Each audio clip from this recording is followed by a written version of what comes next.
In a recent blog post this past weekend, Paul, you wrote about a powerful concept called world of bits that could transform marketing and business. And I'm going to quote just a bit of what you wrote in that post to give our audience a sense of what we mean by this.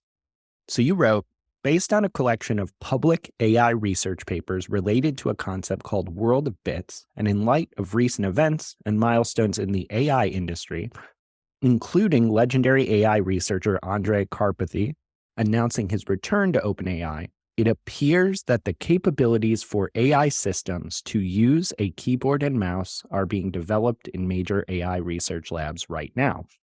If AI develops these abilities at scale, the UX of every SaaS company will have to be reimagined, and it will have profound impacts on productivity, the economy, and human labor.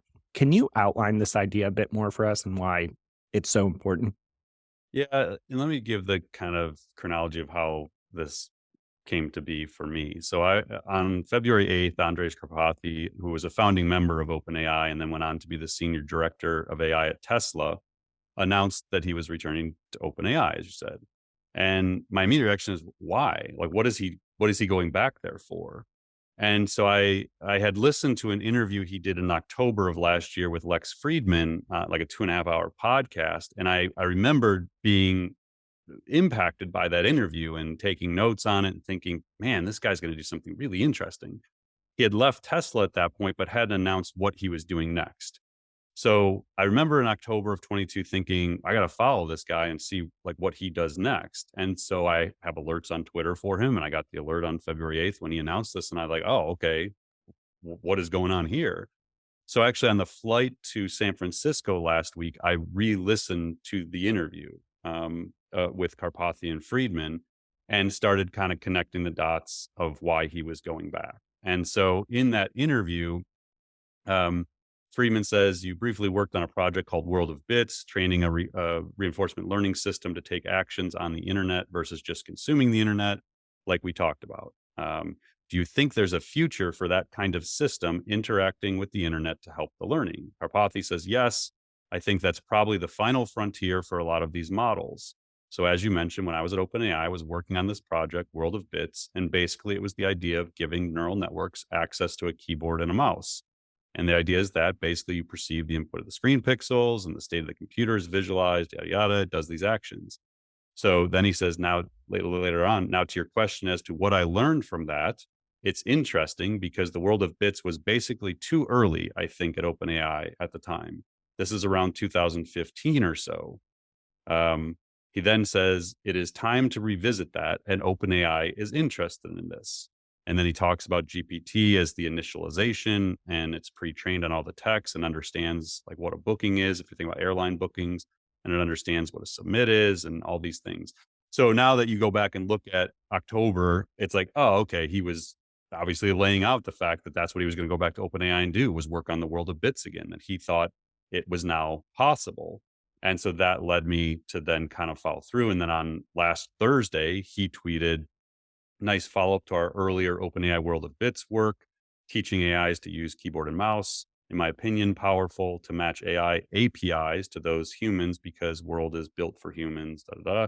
And then he links to a February 2022 paper called Data Driven Approach for Learning to Control Computers, in which they highlight it would be useful for machines to use computers as humans do so they can aid us in everyday tasks.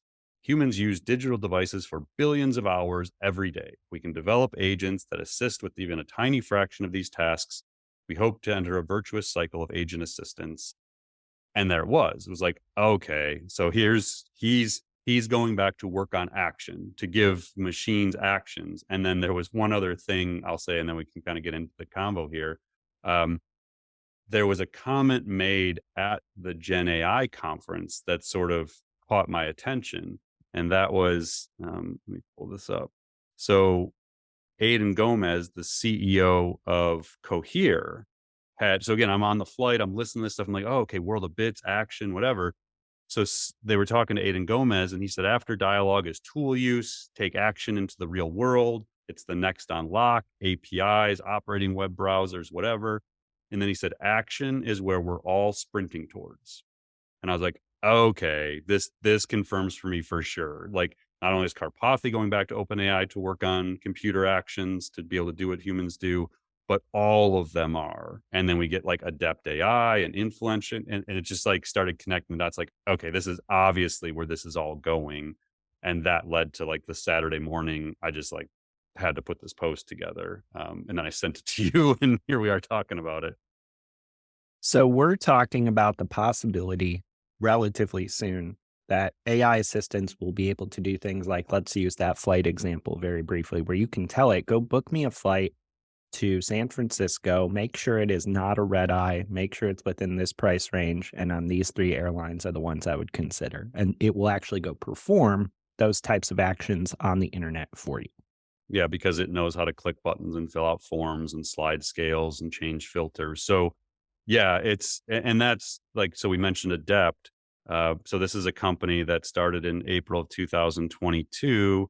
They claim they're a research and product lab building general intelligence. There's our general intelligence again, by enabling people and computers to work together creatively. And then in a TechCrunch article, their quote is saying, "We're training a neural network to use every software tool in the world, building on the vast amount of existing capabilities that people have already created.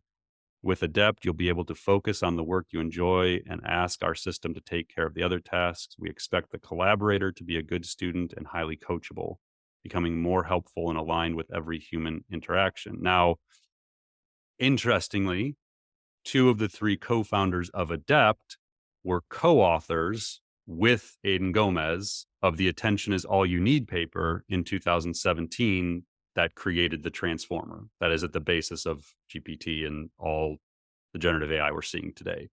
So, as you and I have talked about before, it's so fascinating. Like, once you know who belongs in the inner circle of this modern AI movement, Mm. you can actually just track the things that they've written and what they're currently talking about, and you can actually see where all of this is going.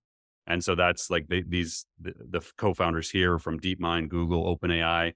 So they're all, and it's all happened in the last like 6 years. So if you go back to 2016, you start reading the research papers, you can actually see the names of the co-authors Mm. and then follow on, well, what companies have they gone on to found?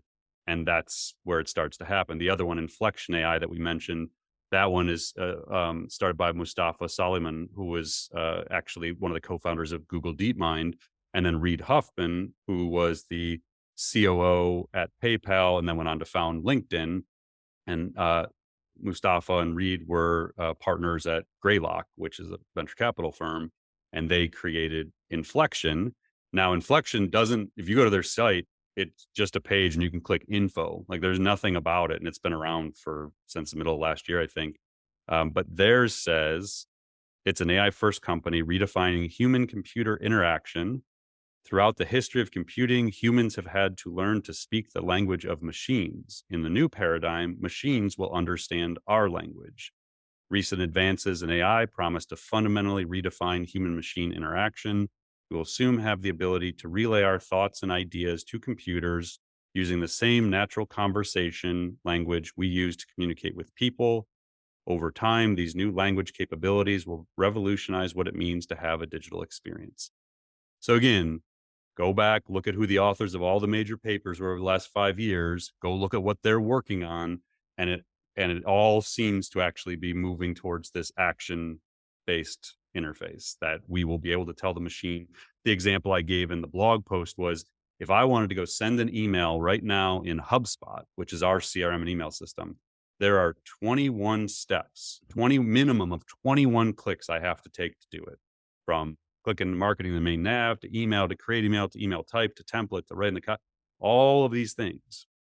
And what if instead I just said, draft me an email for our high engagement list about Macon, send the email, with dates, and I just like explained to it what it wanted. And again, envision the AI agent is now able to go into HubSpot as I'm talking and click this, click that. And Mm. it's just happening as I'm telling it what to do. So your experience as the human, you're just going to be able to speak or type what you want it to do, and it can go and do it. And then whether or not, like, does HubSpot build this, or is this built by Adept and we get a SaaS license to Adept? it seems like what Inflection and Adept and others are doing is building that general agent that you'll be able to just get, and it can go act on any environment. So whether I'm booking flights Mm. or making a reservation for a hotel or dinner that night, or I want to send an email on my marketing platform. So and again, based on the velocity of the stuff you're seeing, because even this morning, I think I told you about this, Mike. Solomon, who doesn't tweet very often, let me Mm. find this tweet. He tweeted this morning, or this is 11:13 last night. The last wave of technology. So again, Solomon is the founder of Inflection AI, who's kind of in stealth mode right now. The last wave of technology reduced the cost of broadcasting information to almost zero. The coming wave of AI will have a similar effect on your ability to take actions in the virtual world. Mm. So, as we've said before, so the last time he had tweeted was January 2nd. So he went a month and a half without saying anything, and then he vaguely tweets this thing. And then the follow-on tweet was, "It's hard to fully express how fast things are moving in AI right now. The pace is truly breathtaking." Mm. There's a dude who is a deep mind. Like, he's seen everything. He worked on the most innovative AI systems over the last 8 years. And so if he's tweeting things like this, something is coming. This is Mm. what we said before. Like, Sam Altman does it, Greg Brockman does it. All the AI people at these major labs tend to do this kind of thing where they tweet something out of nowhere, and it tends to be just big picture, but it's usually followed by some mind-bending action that they take. And so I would say, based on this, based on other people talking about it, I think that some point in 2023, we're going to start seeing the iterations of AI being able to take actions based on commands. This is the way you would tell an associate or an intern or assistant to go do it for you. So that's breathtaking, for one. Two, as we kind of wrap this topic up, I want to ask, are SaaS companies, investors, is anyone even thinking about this? Are they ready for this? So, so going back, like, we started Marketing Institute in 2016, and Mm. I thought AI would be everywhere by 2020.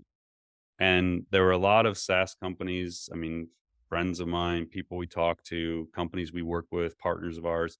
And I always just assumed that they were further along than publicly it appeared. And I was sort of like benefit of the doubt, like, these people they've got to be figuring this stuff out. They're just not Mm. talking about it.